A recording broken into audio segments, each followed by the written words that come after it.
keenya leenjii imaamummaa irraa goolabbii irra jirra. Kunnoo gaa inshallah imaamummaa leenjii dhaqanii amma bobba'uuf deeman gara as qofaa miti Oromiyaa keessatti illee waa'ee dawaa qofa osoo hin taane qalbii namaatti illee fayyisuuf illee jechuudha. Quraanaa fi hadiisa. Jarri kun waa'ee barumsa fayyaa qofaa miti kan fanname diin illee warra qabu. Doktora hedduu qabna. Beekaa hedduu qabna. Garuu namni akkanatti hawaasa ofii keessa jiraatee uummata ofii keessatti gaddeebi'ee masgida isaatti gaddeebi'ee hawaasummaa qabu ni xiqqaa.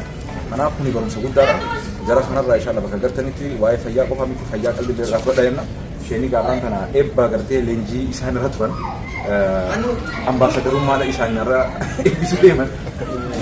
Asii ishee. Bismillahirrahmanirrahim. Alhamdulillah rabbil alamin wa bihi nasta'in ala umuri dunya wad din.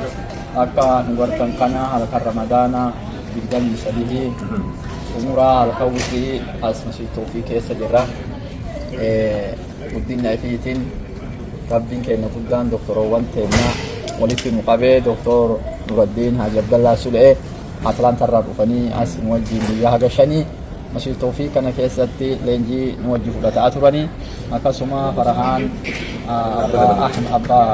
Farahaan nu wajjin akkasitti leenjii fudhataa turanii Doktor Obsaan Faraan Amri beeytanii asitti leenjii fudhataa turanii wakiilummaan illee akka hawaasa Minisootaatti ambaasadarummaa jara doktoroowwanii tana bakka marattu isaanii hawaasa keenya kan muslimaa kan Oromoo guutuurraa bakka bu'anii diinii dunyaan waan maraanuu akka isaanii ambaasadara tahan beekumtii akka qabuun qaban irratti isaanii idaane kunoo isin kennine fudhatan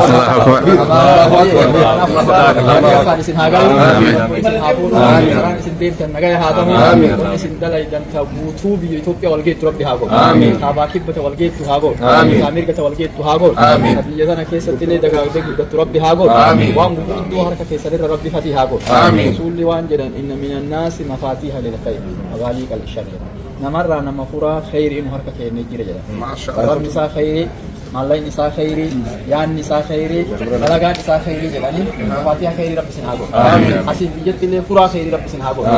Nama namni isarra laallatee waan inni jedheen arrabni isaa mi'aayee diinagdeen isaa waan gaarii dalagdee جارمين إنسان قاعد يقول ربي سنهاجر ربي سنهاده ماتي كسماتي بركة ربي هاجر رزقي رزقي بركة ربي هاجر قلتها قلتها قلديما رجاجا تطلع بريدة صدوبا سبحان ربك رب العزة عما يصفون وسلام على المرسلين والحمد لله رب العالمين يا عزيز يا كريم يا الله بارك الله فيك.